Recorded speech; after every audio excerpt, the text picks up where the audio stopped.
शीतलाष्टमी, जिसे बासुड़ा भी कहा जाता है, चैत्र मास की कृष्ण पक्ष की अष्टमी तिथि को मनाई जाती है। यह पर्व मुख्य रूप से शीतला माता को समर्पित है, जिन्हें आरोग्यता और स्वस्थता की देवी माना जाता है। धार्मिक मान्यताओं के अनुसार शीतला माता चेचक, खसरा, संक्रमण जैसी बीमारियों से रक्षा करती है।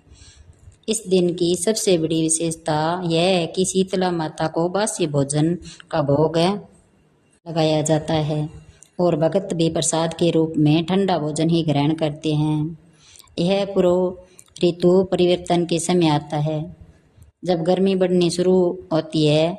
यह हमें सिखाती है कि अब ताज़ा और शीतल खान पान अपनाना चाहिए। शीतला माता के हाथ से झाड़ू और कलश स्वस्थता और स्वास्थ्य का प्रतीक है। शीतलाष्टमी की पूजा का नियम थोड़ा अलग होता है, क्योंकि इसमें चूल्हा नहीं जलाया जाता। अष्टमी से एक दिन पहले सप्तमी को ही माता के लिए भोग तैयार किया जाता है। इसमें मुख्य रूप से मीठे चावल, गुड़, चीनी, दही, राबड़ी, पुए और चने की दाल बनाई जाती है। इसे बासुड़ा तैयार करना कहते हैं। सुबह जल्दी उठकर ठंडे पानी से स्नान करें, नारंगी या लाल रंग के वस्त्र पहने, पूजा की थाली तैयार करें जिसमें बासी भोजन, हल्दी, चावल, जल का कलश, मेहंदी, मौली और दीपक जलाया हुआ या कपूर रखें।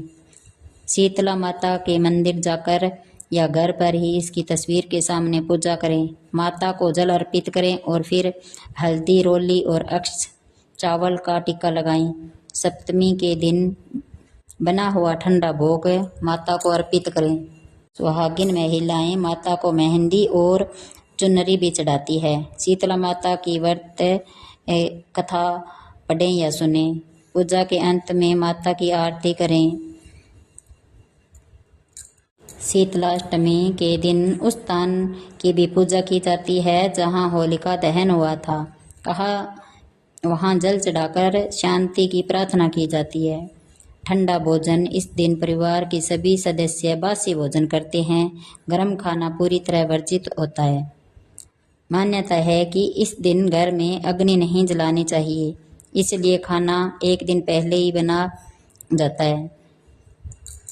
शीतला माता की पूजा के बाद शीतला माता की कृपा प्राप्त करने के लिए गाय को थोड़ा सा प्रसाद खिलाना और ज़रूरतमंदों को ठंडा पानी या अन्नदान करना बहुत शुभ माना जाता है।